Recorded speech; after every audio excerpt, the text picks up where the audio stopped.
Dear students, as you know, I am one of the astrologers who choose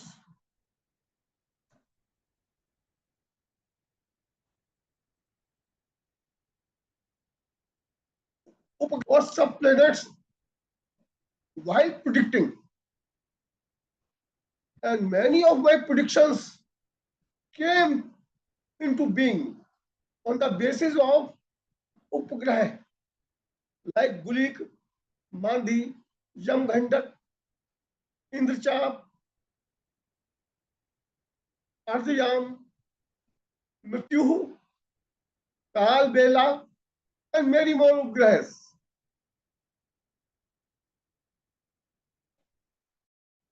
These Upagrahas are effective.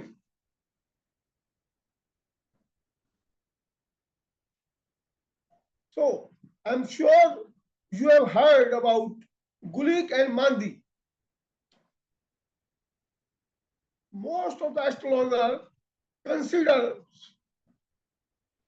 them same, but they are different. The way of calculating these ugrahas are different. They are mathematically calculated.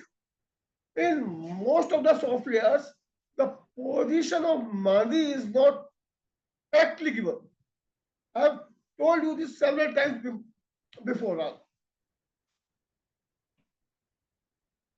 Today, the title given to this online video lecture by me is the ideal position of Gulik and Mandi. As you know, Gulik and Mandi or Gulik or Mandi destroys the bhava occupied by them. But do you think, is there any situation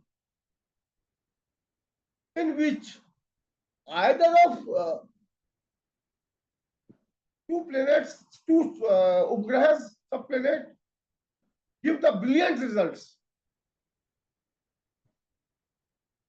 Yes. In the 11th house or 11th bhava, both of them give good results as the other planets or subplanets used to give. But it is not the ideal position of either of them.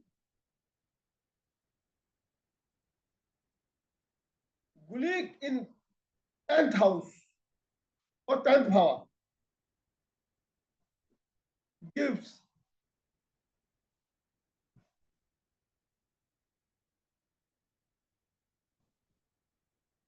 a, or rather it is nice to say that it makes a person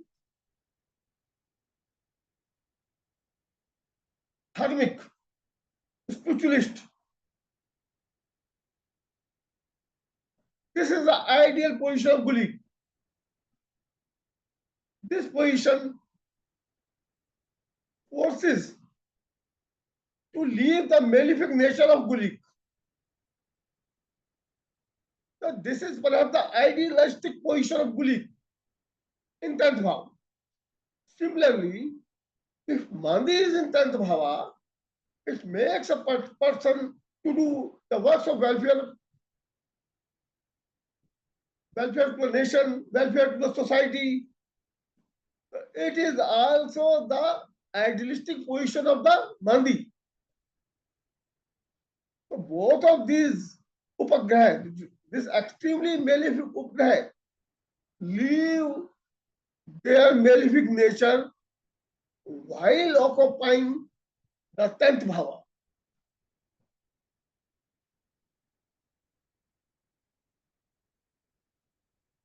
So it is a small video, online video lectures. I am just ending this lecture and it is a time to say you goodbye. and I will present myself before you with a new subject, very short. You, till then, it is goodbye. परमात्मा शिव एवं भगवती पार्वती आप सभी को सद्बुद्धि प्रदान करें।